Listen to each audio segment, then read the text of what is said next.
الحمد لله نحمده ونستعينه ونستغفره ونؤمن به ونتوكل عليه ونعوذ بالله من شرور أنفسنا ومن سيئات أعمالنا من يهده الله فلا مضل له ومن يضلله فلا هادي له ونشهد أن لا إله إلا الله وحده لا شريك له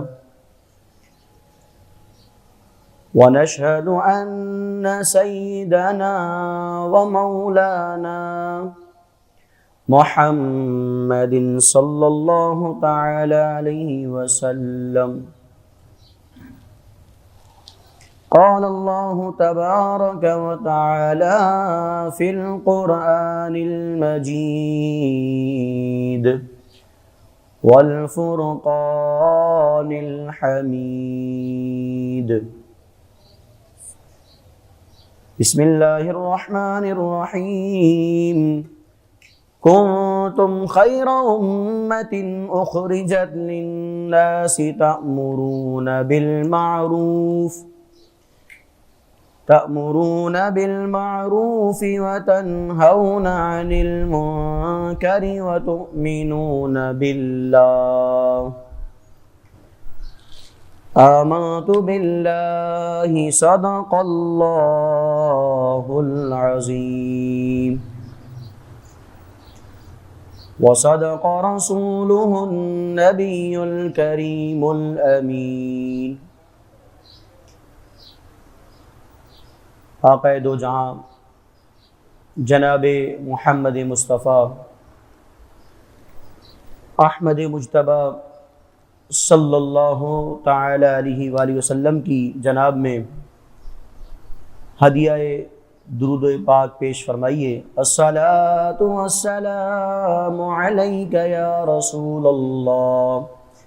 الصلاۃ والسلام علیک یا حبیب اللہ، الصلاۃ والسلام علیک یا نبی اللہ وعلی آلک واصحابک یا نور اللہ۔ اللہ تبارک و تعالیٰ کا کروڑہا فضل احسان کہ پروردگار عالم نے ہم سبھی کو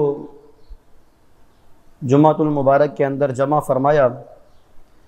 اور اس کے اندر نازل ہونے والی رحمتوں اور برکتوں کو سمیٹنے کا موقع عنایت فرمایا۔ دعا گو ہیں مالک لم یزل اس کی تمام برکات کو سمیٹنے کی ہم سبھی کو توفیق رفیق عطا فرمائے۔ سامعین محترم، خطبے میں نے آپ کے سامنے آیت کریمہ پڑھی۔ اللہ تبارک و تعالی ارشاد فرماتا ہے کنتم خیر امت اخرجت للناس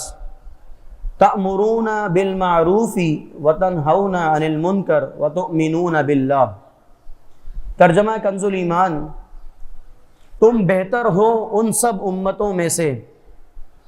جو لوگوں میں ظاہر ہوئی ہیں، تم بھلائی کا حکم دیتے ہو، برائی سے منع کرتے ہو اور اللہ پر ایمان رکھتے ہو۔ اس آیت کریمہ میں اللہ نے امت محمدیہ کی بہترین فضیلت کو بیان کیا اور فرمایا کہ امت محمدیہ سب سے بہترین امت ہے جو کائنات میں جتنی امتیں آئیں، حضرت آدم علیہ السلام سے لے کے کم و بیش 1,24,000 انبیاء کی امتیں آئیں، اور ان تمام امتوں میں سے جو بہتر کا لقب ملا وہ مجھے اور آپ کو یعنی حضور علیہ الصلوۃ والسلام کی امت کو ملا۔ جس طرح تمام نبیوں میں افضل حضور علیہ الصلاۃ والسلام ہیں، تو تمام امتوں میں بہترین امت میں اور آپ ہیں۔ تو اس میں ہمارا کوئی کمال نہیں، اس میں جو نسبت ہماری حضور علیہ الصلاۃ والسلام کی امت کی طرف ہوگا اس کا بڑا کمال ہے۔ اس آیت کریمہ سے معلوم ہوا کہ اللہ تبارک و تعالی نے انبیاء کا سلسلہ رکھا، اور جب نبی اس دنیا سے چلے گئے تو اللہ کے نیک بندے لوگوں کو منع کرتے ہیں، برائیوں سے منع کرتے ہیں، نیکیوں کا حکم دیتے ہیں، اور اسی کے ساتھ ساتھ انبیاء کے وارثین یعنی علماء کرام وہ لوگوں کو برائی سے منع کرتے ہیں اور نیکیوں کا حکم دیتے ہیں۔ اور جب تک میں اور آپ برائی کا حکم دیتے رہیں گے اور برائی سے منع کرتے رہیں گے، میں اور آپ کا شمار بہترین امت میں ہوتا رہے گا۔ لیکن جب ہم نے برائی سے منع کرنا چھوڑ دیا، بھلائی کا حکم نہ دیا، تو یقین جانیے کہ اس فضیلت کو حاصل کرنے میں ہم سے کوتاہی ہو جائے گی، اور اسی کے ساتھ ساتھ امت محمدیہ کا زوال شروع ہو جائے گا۔ آپ دیکھیں، یعنی صرف برائی سے منع نہیں کرنا بلکہ اچھائی کا حکم دینا ہے، یعنی آپ خود عبادت کر رہے ہیں تو دوسرے مسلمان بھائی کو بھی حکم دیں عبادت کرے، دوسروں کو نیکی کی تعلیم دیں، خود بھی نیکیاں کریں، خود برائی سے بچیں، دوسروں کو بھی بچائیں، خود ظلم نہ کریں اور نہ ہی دوسروں کو ظلم کرنے دیں، اپنے حقوق محفوظ رکھیں اور دوسروں کے حقوق کی حفاظت کریں۔ یہ تمام کے تمام اگر ہم نے کام شروع کر دیے تو میں اور آپ بہترین امت ہیں، اور اگر ہم نے ان کاموں میں کوتاہیاں شروع کر دی تو میں اور آپ بہترین امت نہیں ہیں۔ لیکن بدقسمتی سے ہم دیکھتے ہیں کہ ہم اپنے اوپر ہونے والے ظلم کے خلاف بھی نہیں بولتے، اگر کہیں بولتے ہیں تو دوسرے مسلمان بھائی کے اوپر ہونے والے ظلم کے خلاف نہیں بولتے۔ جیسا کہ آپ دیکھیں 550 دن گزر گئے اور غزہ اور اس کی فلسطین کی جو صورتحال ہے ہمارے سامنے، کہ ہمارے مسلمان بھائیوں، بچوں اور عورتوں کے ساتھ کس قدر ناانصافیاں اور ظلم و بربریت کیا جا رہا ہے، لیکن ہم ان کے خلاف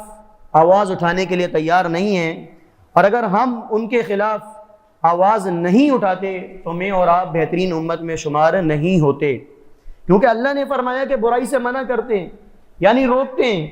اور دیکھو، روکنا دو طریقے سے ہوتا ہے، ایک زبان سے روکنا ہوتا ہے اور ایک تلوار سے روکنا ہوتا ہے۔ آپ دیکھیے حضور علیہ الصلوۃ والسلام کی زندگی مبارکہ 63 سال، کتنے؟ 63 سال حضور علیہ الصلوۃ والسلام کی عمر مبارکہ ہے۔ 53 سال تک پیارے آقا صلی اللہ تعالی علیہ وسلم نے امن و محبت کے ساتھ، اپنے کردار کے ساتھ، اپنے اخلاق کے ساتھ، میٹھے انداز کے ساتھ صحابہ کرام کے درمیان محبتیں بھر بھر کے حضور علیہ الصلوۃ والسلام نے ایک پیغام دیا۔ لیکن کچھ ایسے ظالم اور سفاک لوگ بھی موجود تھے حضور کے زمانے میں کہ جنہوں نے 53 سال میں بھی کبھی ایمان کو حاصل کرنے کی کوشش ہی نہیں کی، حضور علیہ الصلوۃ والسلام کی محبتوں کا فائدہ اٹھانے کی کوشش ہی نہیں کی۔ تو پھر جب انہوں نے دوبارہ مسلمانوں پر ظلم و بربریت کے پہاڑ توڑے تو پھر حضور علیہ الصلوۃ والسلام کو حکم ہوا کہ اب آپ ان کے خلاف جہاد کریں، جو مسلمانوں کو تنگ کریں، مسلمانوں کو مارے پیٹیں اور مسلمانوں کے ساتھ برے سلوک سے پیش آئیں، اذن للذین یقاتلون بانہم ظلموا، آپ کو حکم دیا جاتا ہے کہ آپ لڑیں ان کے خلاف جو مسلمانوں کا قتل عام کرتے ہیں۔ تو 54 سالہ زندگی ایک طرف اور آخر کے جو 9 سال ہیں وہ حضور علیہ الصلوۃ والسلام کی زندگی مبارکہ ایک طرف۔ آپ دیکھیے یہاں پر محبت اور امن کے ساتھ اسلام کو پھیلانے کے لیے پیارے آقا صلی اللہ تعالی وسلم نے 54 سال لگائے، 54 سال تک لوگوں کو محبت اور پیار کے ساتھ جو ہے وہ سیدھے راستے کی طرف تلقین کی۔ لیکن جب آپ نے اعلان نبوت فرمایا اور اس کے بعد جب صحابہ کرام جوک در جوک اسلام میں داخل ہونے لگے تو کفار نے مزید مسلمانوں کا گھیرا تنگ کر دیا۔ کہیں پر کسی مسلمان کو چٹائی میں لپیٹ کر اس کے ناک میں دھونی دی جاتی، اور کہیں پر کسی کو تپتی ہوئی ریت پر لٹا کر اس کے اوپر پتھر رکھے جاتے، اور کہیں پر کسی مسلمان کو نماز ادا کرنے سے روک دیا جاتا،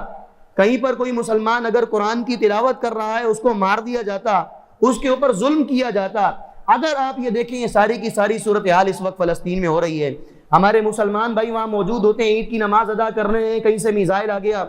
کوئی مسلمان بھائی ہمارا وہاں موجود ہے، وہ گھر میں کھانا کھا رہا ہے، ابھی امن و امان میں ہے، اوپر سے جو ہے وہ فائرنگ ہو جاتی ہے، اسرائیلی فائرنگ جو ہو جاتی ہے۔ یہ وہی صورتحال ہے جو آج سے تقریباً 1400 سال پہلے مسلمانوں کے ساتھ حال کیا جاتا تھا۔ لیکن حضور علیہ الصلوۃ والسلام کی جو زندگی مبارکہ ہے اور پیارے آقا صلی اللہ علیہ وسلم نے جہاں تک حکم دیا، محبت اور پیار کا حکم دیا۔ آپ روایات پڑھیں، حضور علیہ الصلوۃ والسلام نے صحابہ کرام کی تربیت کی، اس سلام پھیلاؤ، سلام کرو ایک دوسرے کو، محبت بڑھے گی، کھانا کھلاؤ ایک دوسرے کو، محبت بڑھے گی، ایک دوسرے کے ساتھ حسن سلوک سے پیش آؤ، محبت بڑھے گی، جو تم سے توڑے اس سے جوڑنے کی کوشش کرو، جو تم سے محروم کرے، جو تمہیں محروم کرے، تم سے کنارہ کشی اختیار کرے، تم اس سے جوڑ کر رکھو۔ یہ محبت کا درس نہیں تو اور کیا ہے؟ لیکن جب تک یہ محبت کا پیغام اللہ تبارک و تعالیٰ کی طرف سے تھا، آپ نے محبت کے دامن کو نہ چھوڑا۔ لیکن جیسے ہی اللہ تبارک و تعالیٰ کی طرف سے حکم آ گیا کہ اذن للذین یقاتلون بانہم ظلموا، اے محبوب صلی اللہ علیہ وسلم اب آپ کو اجازت دی جاتی ہے، آپ ان لوگوں کو ماریں، ان لوگوں کو قتل کریں، ان لوگوں سے لڑیں جو آپ کو تکلیف پہنچاتے ہیں، جو آپ کے ساتھ ظلم کرتے ہیں، جو آپ کے ساتھ زیادتی کرتے ہیں۔ تو پھر دنیا عالم نے دیکھا کہ حضور علیہ الصلوۃ والسلام اور ان کے جانباز سپاہیوں نے 27 غزوات، اور روایات میں آتا ہے 29 بڑے بڑے غزوات، جس میں کئی مسلمانوں کی جانیں گی، وہ حضور علیہ الصلوۃ والسلام کی سربراہی میں وہ نکلے۔ 27 سے 29 لشکر حضور علیہ الصلوۃ والسلام اس جنگوں کے اندر خود شریک ہوئے، اور خود حضور علیہ الصلوۃ والسلام نے جو تربیت یافتہ مسلمانوں کے گروہ بھیجے، اس کی جو تعداد ملتی ہے وہ 48 سے زائد ملتی ہے۔ 48 اور 27 کو ملا لیا جائے تو 70 سے اوپر یہ غزوات اور سرایا بنتے ہیں۔ یہ بات یاد رکھیے، غزوہ کسے کہتے ہیں؟ غزوہ اس جنگ کو کہتے ہیں یا اس مارکے کو کہتے ہیں جس میں حضور علیہ الصلوۃ والسلام نے خود شرکت کی ہو۔ اور سریا کسے کہتے ہیں؟ سرایا یعنی وہ مارکا اور وہ جنگ یا وہ اسلام کی خاطر نکلنے والا لشکر جس کو حضور علیہ الصلوۃ والسلام نے اس کا سپہ سالار مقرر کیا ہو، خود اس جنگ میں نہ گئے ہوں، اسے سرایا کہا جاتا ہے۔ اور غزوات کی تعداد 27 سے 29 ہے روایات میں، اور اسی کے ساتھ ساتھ اگر آپ سرایا پڑھیں تو 37 بعض نے 47 تک سرایا لکھے ہیں۔ تو آپ یہ بتائیے کہ 54 سال زندگی حضور کی ایک طرف، اور جو باقی کے 9 سال ہیں یا باقی کے جو 10 سال ہیں، پیارے آقا صلی اللہ علیہ وسلم نے اس 10 سالوں کے اندر 72 جنگیں اور غزوات مقرر فرمائے۔ اگر آپ ان کو یومیہ حساب لگائیں تو ہر 2 مہینے بعد یا ہر 1.5 مہینے بعد اسلام کا ایک لشکر نکلا کرتا تھا اسلام کی سربلندی کے لیے۔ لیکن ہم نے اس 10 سالہ زندگی کو بلا کر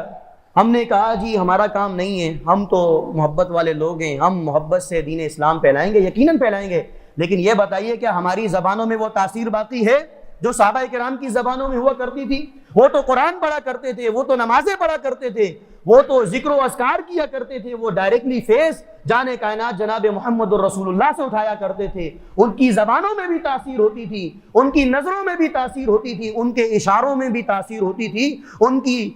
حکم کے اندر بھی اللہ تبارک و تعالیٰ نے رعب اور دبدبہ رکھا تھا۔ لیکن چونکہ پیارے آقا صلی اللہ علیہ وسلم کا فرمان ہے کہ سب سے بہتر زمانہ میرا ہوگا، اس کے بعد جو مجھ سے ملا ہوا زمانہ وہ بہتر زمانہ، اس کے بعد جو اس سے ملا ہوا زمانہ وہ بہتر زمانہ، پھر اس کے بعد اس سے جو ملا ہوگا وہ بہتر زمانہ، پھر اس کے بعد فتنے اور فسادات ہوں گے، وہ بہتر زمانہ ختم ہو چکا ہوگا۔ تو میں اور آپ بہتر زمانے میں نہیں ہیں، نفسا نفسی کا دور ہے جہاں پر مسلمانوں کو،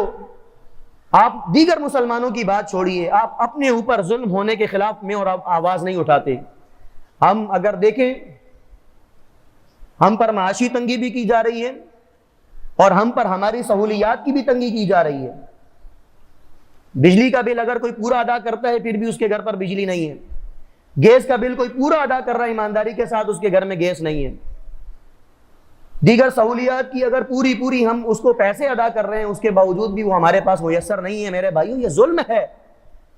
اور یہ ایسا ظلم ہے کہ ہم خود اپنے ہاتھوں سے پیسے دے کر اپنے اوپر ظلم کروا رہے ہیں۔ تو یہ ظلم جو ہے یہ دیگر لوگوں کو، جو اقوام متحدہ میں بیٹھے ہوئے لوگ ہیں، ان کو زیادہ دلیر کرتے ہیں کہ دیکھو یہ نکلتے نہیں ہیں، ان کے اوپر 8 گھنٹے کی لوڈ شیڈنگ چھوڑو یا 12 گھنٹے کی لوڈ شیڈنگ چھوڑو، یہ کچھ کرنے والے نہیں ہیں، کیونکہ یہ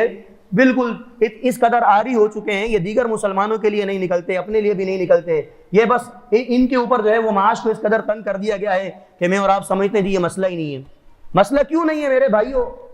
مسئلہ ہے، بالکل ہے۔ جب ہم ایک چیز دے رہے ہیں اور اس کے پورے پیسے ادا کر رہے ہیں تو ہمارا حق یہ بنتا ہے کہ ہم حکومت وقت سے مطالبہ کریں کہ جی ہم اگر بل پورا ادا کر رہے ہیں تو ہمیں چیز پوری میسر کیوں نہیں آتی،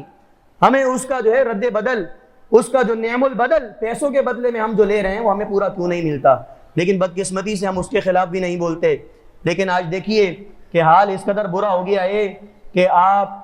کی سڑکیں خراب، آپ کی تمام چیزیں خراب، اور یہاں تک کہ مسلمان تو مسلمان اور دیگر جو ہمارے یہاں پر لوگ رہ رہے ہیں ان کا بھی جو ہے وہ برا حال ہوتا چلا جا رہا ہے۔ اس میں ہماری اپنی کوتاہیاں ہیں، ہماری اپنی اس میں لغزشیں ہیں، ہماری اپنی۔ آپ دیکھیے اللہ تبارک و تعالیٰ نے قرآن پاک میں ارشاد فرمایا کہ اگر بنی اسرائیلی تورات اور زبور کے مطابق عمل کرتے،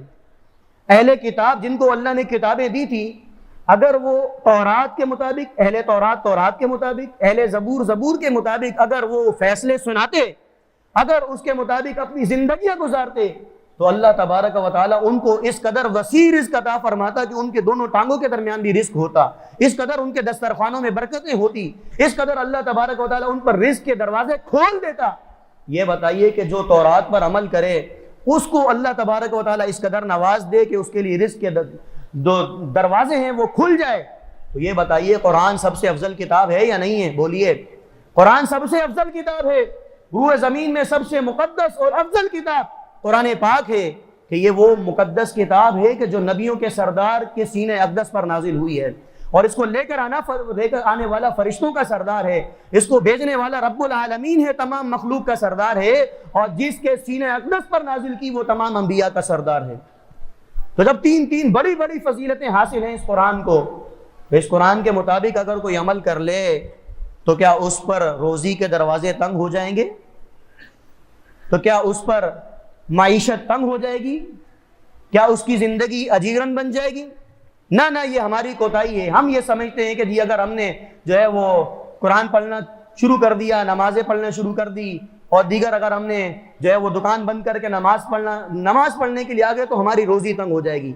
یہ ہماری خام خیالی میرے بھائیوں۔ جب اللہ تبارک و تعالیٰ یہ فرما سکتا ہے کہ تورات اور زبور کے مطابق اگر اہل کتاب عمل کرتے تو لَأَكَلُوا مِن فَوْقِهِمْ وَمِن تَحْتِ أَرْجُلِهِمْ، وہ ضرور کھاتے اپنے آگے سے اور اپنی دونوں ٹانگوں کے درمیان سے، ان کو اس قدر رزق وسیع ملتا۔ لَأَكَلُوا کے لفظ موجود ہے، ضرور وہ کھاتے، اس قدر ان کے اوپر رزق کی فراوانی ہوتی۔ تو یہ بتائیے کہ جو صرف تورات پر عمل کرے، اس کے چند احکامات پر عمل کرے، مالک لم یزل اتنا عطا فرما دے کہ ان کو ضرور کے لقب کے ساتھ فرما دے کہ ضرور وہ کھاتے، ان کے اوپر فراوانی ہو جاتی، تو میں اور آپ اگر قرآن پاک پر عمل کرنے لگ جائیں، اگر قرآن پاک کی تلاوت کرنے لگ جائیں، اگر قرآن پاک کو صحیح معنوں میں پڑھنے لگ جائیں، تو یہ بتائیے کہ ہماری معاشیت تنگی ختم ہو جائے گی یا نہیں ہو جائے گی؟ بالکل ہو جائے گی۔ اگر کسی کا ذہن ہے کہ نہیں ہوتی، وہ اس کی اپنی خام خیالی ہے۔ قرآن کی برکات آج بھی موجود ہیں، قرآن کا فیضان آج بھی موجود ہے۔ قرآن تو تا رہتی دنیا کے لیے ہدایت بن کر آیا ہے، برکت بن کر آیا ہے، رحمت بن کر آیا ہے۔ اس برکتوں اور رحمتوں کو حاصل کرنے کی میں اور آپ کوشش نہیں کرتے۔ اگر کوشش کریں تو مالک لم یزل ہماری تھوڑی سی کوشش کے بدلے ہمیں بہترین اجر و صلہ عطا فرماتے، تھوڑی سی کوشش کے ذریعے ہمیں نواز دے، ہمیں جھولیاں بھر بھر کے رزق عطا فرما دے۔ لیکن میں اور آپ کوشش کرنے کے لیے تیار نہیں ہے۔ یہ ایک بات ہو گئی۔ دوسری بات،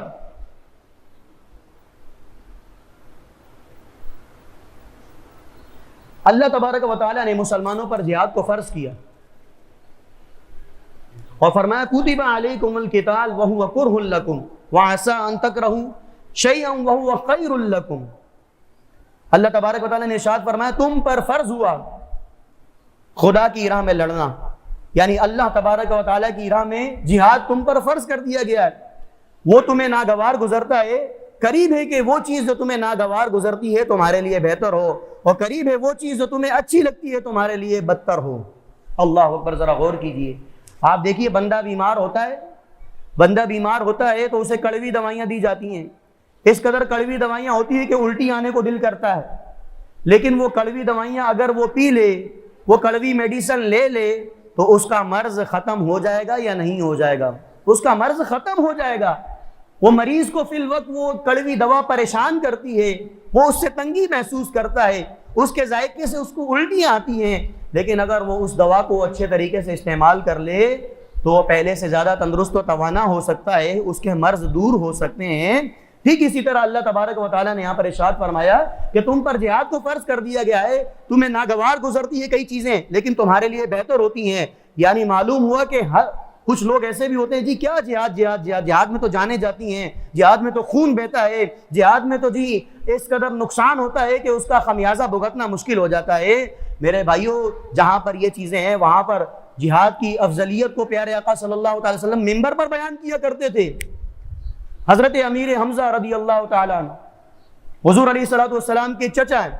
اس قدر جانثاری اور بہادری کے ساتھ آپ نے اسلام کا تحفظ کیا کہ حضور علیہ الصلوۃ والسلام اپنے چچا کے لیے آنسو بہایا کرتے تھے کہ میرے چچا جو ہے وہ جنگ کے اندر شہید ہو گئے۔ اگر جو ہے وہ جہاد منع ہوتا تو پیارے آقا صلی اللہ تعالی وسلم ہر 1.5 یا 1 مہینے بعد لشکر کو بھیجا کرتے۔ یہ جہاد ہی کی برکتیں ہیں، میں اور آپ یہاں پر صحیح طریقے سے بیٹھے ہوئے ہیں، یہ جہاد ہی کی برکتیں ہیں کہ جب جہاد فرض ہوا تو حضور علیہ الصلوۃ والسلام نے سب سے پہلے اپنے علاقے سے جہاد شروع کیا، اور حضرت عمر رضی اللہ تعالیٰ عنہ کے دور خلافت تک 22 لاکھ مربع میل تک اسلام کا جھنڈا بلند ہو چکا تھا۔ یہ اسلام کی برکتیں ہیں، یہ جہاد کی برکتیں ہیں کہ جہاں کوئی کافر، دیکھیے ایک بات سنیے کہ جہاد کب فرض ہوتا ہے۔ جہاد کی فرضیت کی کچھ علامات ہیں، تو اس میں ایک علامت علماء کرام نے لکھی ہے، اس کی ایک وجہ لکھی ہے کہ جب مسلمانوں پر گہرا تنگ کر دیا جائے، ان کے رزق روک لیے جائیں، ان کے بچوں کے اوپر ناحق ظلم کیا جائے، ان کو مارا پیٹا جائے اور وہ مدد کے لیے بلائے مسلمان، تو تمام عالم اسلام پر جہاد فرض ہو جاتا ہے۔ تو آپ دیکھیے اس وقت فلسطین کی حال، فلسطین کی جو ہماری مائیں بہنیں بیٹیاں ہیں وہ کس قدر مسلمانوں کو پکار رہی ہیں، لیکن میں اور آپ یہاں پر جانے کے لیے تیار نہیں ہیں۔ ہمارے علماء کرام نے اپنا کردار ادا کیا بحمدہ تعالی، انہوں نے کہا کہ مسلمان حکومتوں پر جہاد فرض ہو گیا ہے، اب جب وہ مسلمان حکومت ہمیں کہے گی انشاءاللہ جانے کے لیے تیار ہیں، بولیے انشاءاللہ۔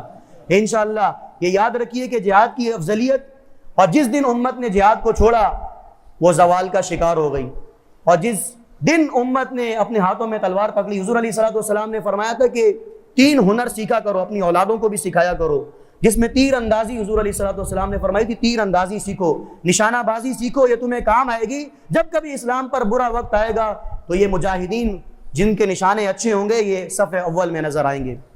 اسی طرح تیراکی سیکھنے کا پیارے آقا صلی اللہ تعالی وسلم نے حکم دیا، گھڑ سواری سیکھنے کا حکم دیا۔ آپ یہ بتائیے کہ اگر جہاد کی فرضیت کو ہم چھوڑ دیں تو حضور علیہ الصلوۃ والسلام نے ان 3 چیزوں کا حکم کیوں دیا کہ تیراکی سیکھو اور اسی کے ساتھ ساتھ نشانہ بازی سیکھو، گھڑ سواری کرو؟ یہ وہی عمل ہے جن کے لیے حضور علیہ الصلوۃ والسلام نے آج سے 1400 سال پہلے ارشاد فرما دیا تھا، اور اللہ تبارک و تعالیٰ نے ارشاد فرمایا کہ تم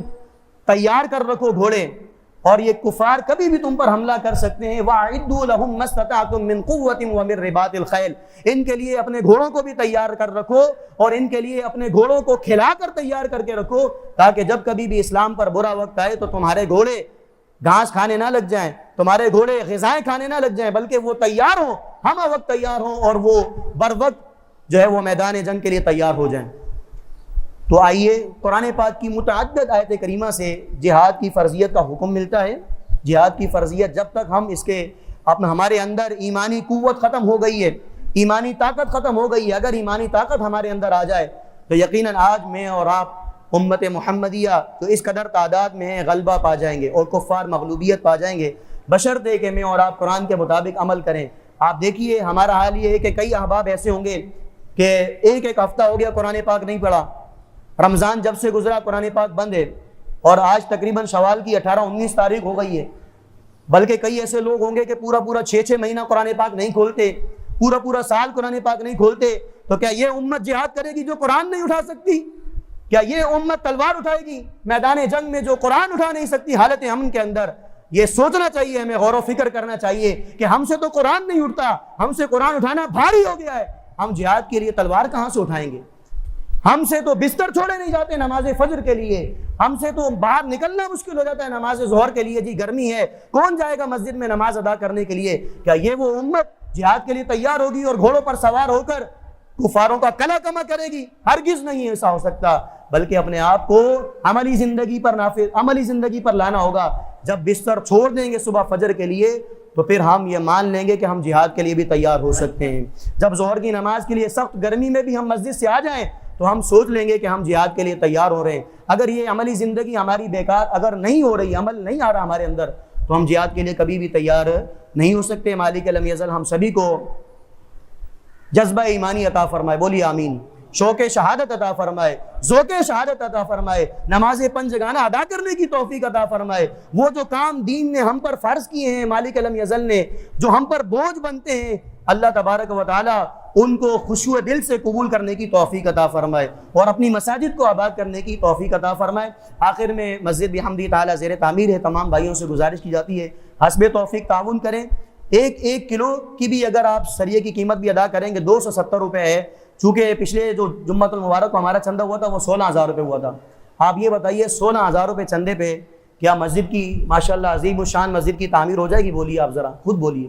مشکل ہوتا ہے، ایک کمرہ بنانا مشکل ہے، ایک گھر کا واش روم یا کچن بنائیں، اگر اس کی کوئی لینڈ ڈالنی ہے تو اس میں ہزاروں روپے لگ جاتے ہیں۔ تو تمام بھائیوں سے گزارش کی جاتی ہے لازماً مسجد کو بھی یاد رکھیں اور اپنا جو بھی حسب توفیق ہو، ہر جمعۃ المبارک کو غلق بھی وہاں موجود ہوتے ہیں، نمازی جو ہمارے مستقل آتے ہیں وہ بھی ہر روز کے حساب سے اگر تھوڑا بہت بھی تعاون کریں گے تو انشاءاللہ یہ ایک وقت آئے گا انشاءاللہ یہ ہماری مسجد تعمیر ہوگی۔ اللہ تبارک و تعالی ہم سبھی کی نیک نیتوں کو اپنی بارگاہ میں قبول فرمائے، آمین بجاہ نبی الامین صلی اللہ تعالی علیہ وسلم۔